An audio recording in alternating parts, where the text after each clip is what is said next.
2020 to base 21 with no changes, no plan changes, no new employees, you're looking at about a 5% increase in health insurance or insurance costs. If you take out all of the changes in plans, if everybody stayed where they were at, if you were single in 2020, you'd be single in 2021. It's a 5% increase. So 637 is what it's costing us, or what our net spending is after you deduct people that are paying portions of the plan and all the other net spending items. I think that's our. No, it wouldn't be people that are paying their plan. Okay. Yeah, the 637 is just the number in the 2020 budget column under each department. So where do we add back in? Because that's where we got off like 100 and some thousand on our prior discussion earlier in the year.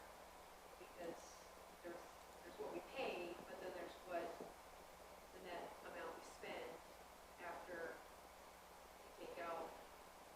I believe your guys' number was what, 567 for health insurance? 567 is what we spent for the plan in 2018, but net spending would have been more like 400,000. Because you guys, we ended up hitting 567 net spending. I understand that. I think it was all agreed upon at the time we did health insurance that 567 was your number and that's what you were going to have. Right, based So off of, that's what we wrote the check to for Wellmark. You're going not from- counting monies we got back from employees or anything else. you're going from 567 to 597, I guess is what I would look at then.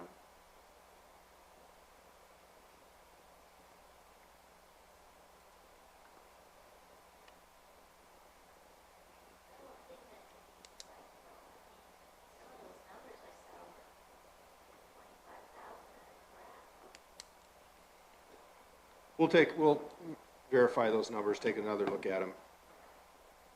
But the other thing you need to remember is if you're going back 2 years. Yeah. No, but I mean, you're basing it off of 2018 and what that number was for last year. I'm just trying to clarify the plan price and the net spending, because those two numbers ended up being like $150,000 off. And that's where we had all of the confusion. So we just need to clarify what number we're going by, or what method we're calculating it, because we can't set it with the price of the plan and then meet it with what our net spending is after we deduct things from it. When we developed the health insurance numbers, the dental and Modern Woodman are pretty easy. Task has been pretty consistent over the years, and we could probably even cut that down a little bit if we wanted to. Health insurance, all we did was took the current premium times a 6% increase, and then any changes in plan selection from the employee if they're changing from single to single spouse. That's how we arrived at that number of 740. Yeah, and we did take the 5% that people are paying January 1 off this number too. But I struggle with them making a plan change and we're keeping them. That's where I'm struggling. And we could certainly, I mean, currently the plan has been that once you're here for 4 years, let's say I come in as a single person and I work here for 4 years, I pay my employee, then I decide to get married. We've taken that as an employee spouse at zero contribution. Because Yeah, I've been those here are- my 4 years. Those are, again, are policies you gotta put in place if you wanna change If you that. want to change something like that, we could certainly go to, if you're making a policy change, going from single to or employee and spouse, we could institute a buy-in program. I don't think it should be 75, 50, 25, but I don't know what those buy-in should be.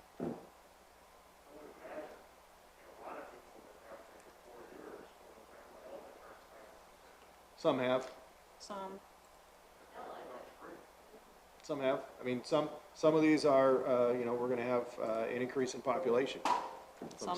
Some of them are having kids. Some of them are getting married. So it's not all of year 4 and I add on. Is that some of it? Yeah. Absolutely, but we do have some that are getting married, we have some that are having kids that don't have any kids now, so they're moving from single to spouse to family. So,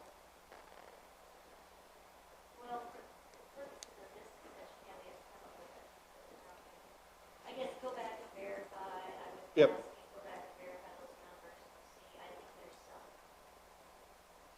I think we definitely go over those numbers.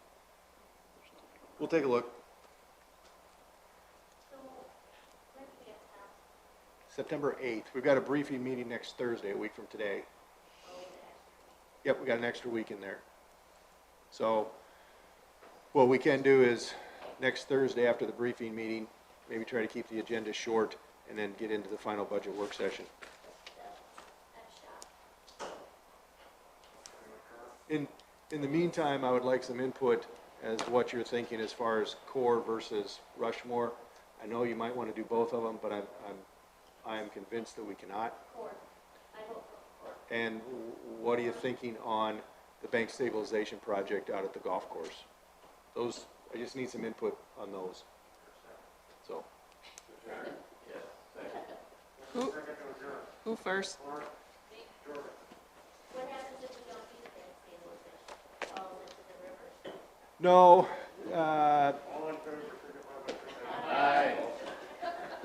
we'll continue to lose bank.